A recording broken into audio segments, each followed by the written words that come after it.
La señora Andrew fue confirmada por el Senado de su país como embajadora para Costa Rica el 24 de diciembre del 2009 de manera unánime. A lo largo de los últimos 25 años, la embajadora Andrew ha asesorado con éxito a diferentes compañías sobre el ambiente y energía, producto de su especialidad en Derecho Corporativo y como copresidenta del equipo de Ambiente y Energía en una prestigiosa firma de abogados en la región central de los Estados Unidos.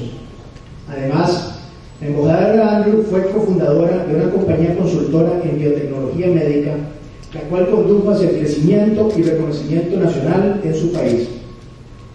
La embajadora Andrew está altamente comprometida con organizaciones ambientales y de conservación a nivel estatal y nacional y ha trabajado con The Nature Conservancy como miembro de la Junta Directiva de Indiana y del Consejo Asesor Nacional del Presidente. La embajadora Andrew obtuvo su doctorado en Derecho de la Universidad de Indiana en Indianápolis y fue profesora adjunta de leyes de la Escuela de Derecho de dicha universidad. También ha escrito varios artículos específicamente sobre asuntos relacionados con el ambiente. Finalmente, quisiera rescatar que la embajadora Andrew ha sido sumamente activa en reunir a empresarios costarricenses en torno a temas de competitividad. Con ustedes, la embajadora Anne Andrew.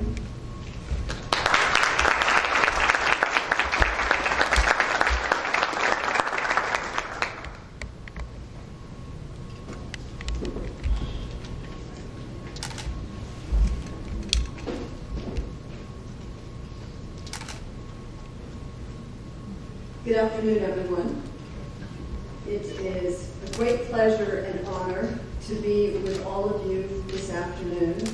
Vice President Lieberman, ministers, the leadership of AmCham, and Jose Antonio Munoz, who continue to inspire us with their leadership and the dialogue that they bring forward, as well as the staff of AmCham, both Linda Solar, who I see here, who's the retiring executive director, as well as Kathy Rubin, the incoming executive director. And also, just a note to also recognize Luis Gamboa, who is now the president of the Competitiveness Council, and Clotilda Fonseca. It's a pleasure for me to say that I remember when this was just an idea when I first arrived here as ambassador in Costa Rica, and it is really wonderful to see that this idea has come to fruition with such a great council ready to launch. So I will just begin, since this is towards the end of the day, I want to just start by asking, what is this? Well, the answer to the question about what this is depends on where you are. The most obvious answer is that it's a cell phone, an iPhone to be exact, and for most of it, something we use to communicate with. But if you happen to live in Japan, where 10% of all the users now have tap-and-go technology, their cell phones are used to pay for products at the point of purchase. So it's really a credit card in a digital wallet. If you live in Africa, where 40% of the people have cell phones, but only 2% have landlines, the cell phones have become the leading tool for transferring funds in the form of prepaid phone minutes from a growing urban population back to their home villages. It doesn't just replace Western Union. The cell phones offer Western Union services in places where Western Union never existed.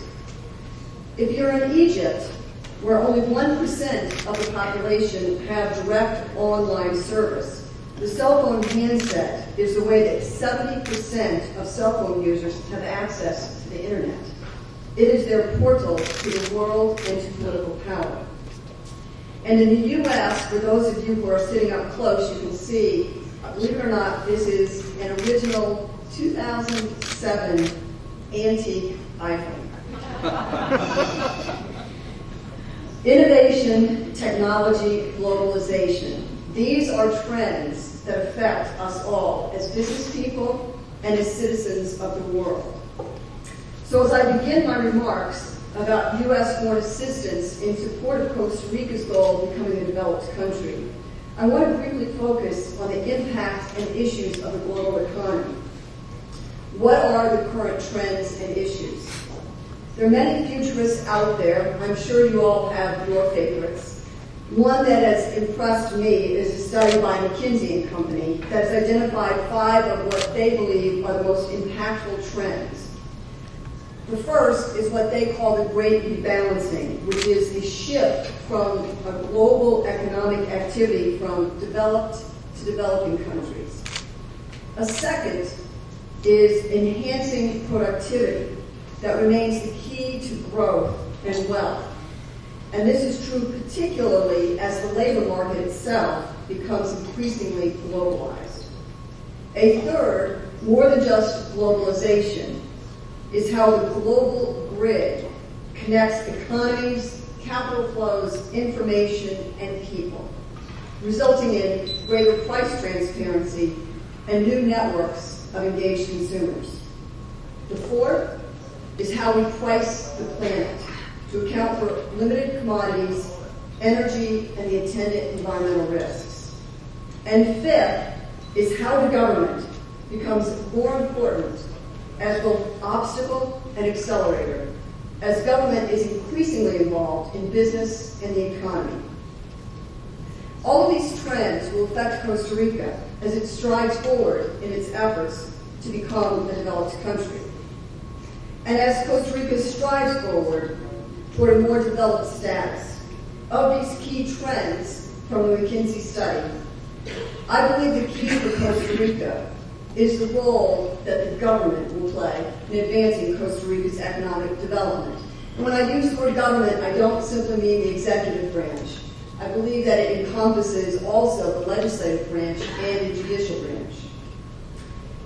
In advancing to developed country status, Costa Rica has to become a global economy player. And that means not to measure itself against its neighbors in Central America and rest there, but to measure itself against countries like Singapore. And from iPads to smart grids, the ever-changing world of technology is a challenge for Costa Rica. Costa Rica has advanced historically, very methodically, with time-consuming and incremental change. Costa Rica's opportunity now to compete and advance is if it can leapfrog to tomorrow's innovative technology. Innovation, the theme of our U.S. 4th of July celebration, is a recognized key factor in productivity growth, as well as an essential ingredient to plug into the global grid. 2 of those other top 5 of the most impactful trends cited by the McKinsey report. So how does a country advance innovation? According to a recent OECD study on innovation strategies, they cite the key role that government plays, including government's public investment in education and knowledge infrastructure as foundational to innovation. The government's central role to drive innovation forward with policies to make innovation more efficient, particularly in the delivery of public services.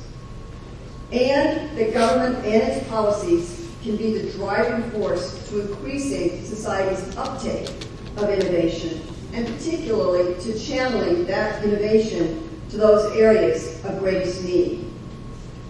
Government, in this instance Costa Rica, cannot play this key role with regard to innovation without the support, participation, and the investment of the private sector, and also of its other partners.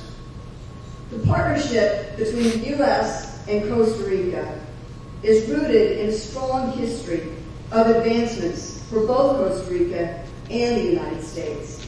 And this is particularly true with regard to our economic partnership. The U.S. is Costa Rica's largest trading partner, the largest source of imports, and the largest export market for Costa Rica. The U.S. is the greatest source of foreign direct investment in Costa Rica. The U.S. is the source of the majority of Costa Rica's tourists.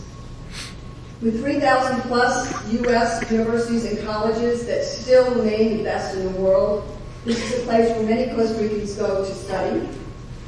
And with $65 million of federal benefits that are paid out annually to U.S. expats who spend those dollars here in Costa Rica. With the stage set with the trends in the global economy and the central role that Costa Rica's government must play to advance Costa Rica to developed country status, I want to spend the remaining time talking about what Embassy San Jose and the U.S. government are focusing our foreign assistance with regard to Costa Rica's economic development. Let me first share with you our mission statement. Our mission statement is that a safe, prosperous, and green Costa Rica benefits the citizens of both our countries. And let me elaborate just a minute on that. It is in the best interest of the United States and Costa Rica that Costa Rica has secure communities, that those communities are stabilized by shared prosperity, and that Costa Rica's shared prosperity is fueled by green growth. And I would add that these steps themselves will help propel Costa Rica to developed country status.